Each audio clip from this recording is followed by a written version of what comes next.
যত ওলামা একরামগণ আছে, আপনি একটা ভিডিও প্রুফ দেখাতে পারবেন না যে এই বিশ্বকাপ খেলা দেখার মাধ্যমে একটা মানুষকে ফতোয়া দিয়েছে ভুলভাল, কেউ দেখাতে পারবেন না। যখনই একটা যুবক অতিরিক্ত করে ফেলে, কয়েকদিন আগে দেখেন না আর্জেন্টিনা জেতার সময় বলছে যে ফেরাউনের যুগে ফেরাউনকে ধ্বংস করার জন্য মুসা আলাইহিস সালামকে পাঠিয়েছিলেন, এখনকার যুগেও কিছু ফেরাউনকে ধ্বংস করার জন্য মেসিকে মুসা রূপে পাঠাইছে। নাউজুবিল্লাহ। কোন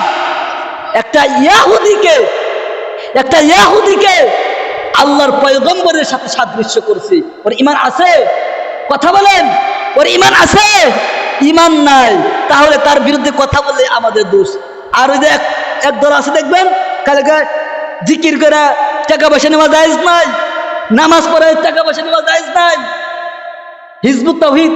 এরা বলে কি এই মোল্লা মৌলবীরা বিশ্বকাপ খেলার সাথে তারা ধর্মের সাথে মিলাই ফেলাইছি। আরে বেটা, আমরা তো এখানেই বললাম যে অতিরিক্ত কোনো কিছুই ভালো না। তোমরা এটা বিশ্বকাপ, এটা তোমরা বিনোদন হিসাবে যদি নাও তাহলে ঠিক আছে, কিন্তু যখনই তোমরা এর অতিরিক্ত বাইরে যাবা তখন এটা কখনোই মানা যাবে না। একটা যুবক এই যে ওই ছেলেটা, ওই যে এটা কিসের জার্সি? এটা এই জার্সি পরে আসছি, জার্সি না?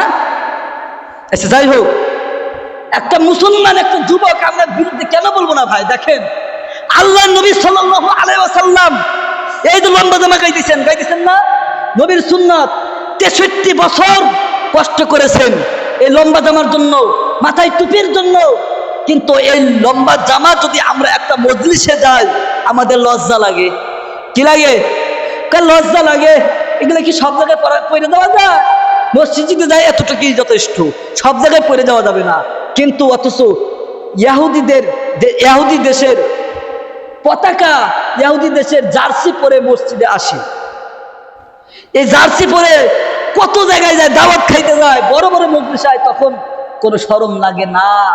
আল্লাহ নবী তো এখানেই বলেছে যে প্রত্যেকটা মুসলমানই তার মুহাব্বত যার সাথে হবে তার সাথে তার হাসুর হবে।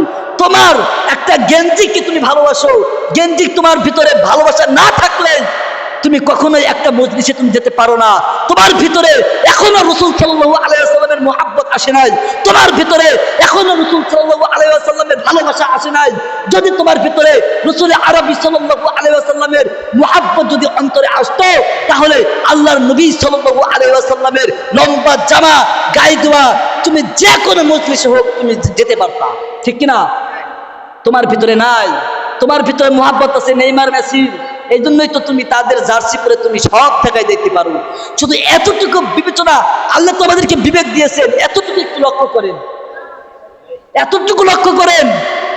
ঠিকই তো, আল্লাহ রাসূল সাল্লাল্লাহু আলাইহি ওয়াসাল্লামের একটা মাথায় টুপি পরে যদি আমি কোনো জায়গায় যাই আমার লজ্জা লাগে, আর একটা জার্সি পরে কোনো জায়গায় যাওয়ার মাধ্যমে আমার কোনো লজ্জা লাগে না, তাহলে তো আমি রাসূল আরবি সাল্লাল্লাহু আলাইহি ওয়াসাল্লামের মুহাব্বত থেকে আমি দূরেই চলে আসছি, ঠিক কিনা?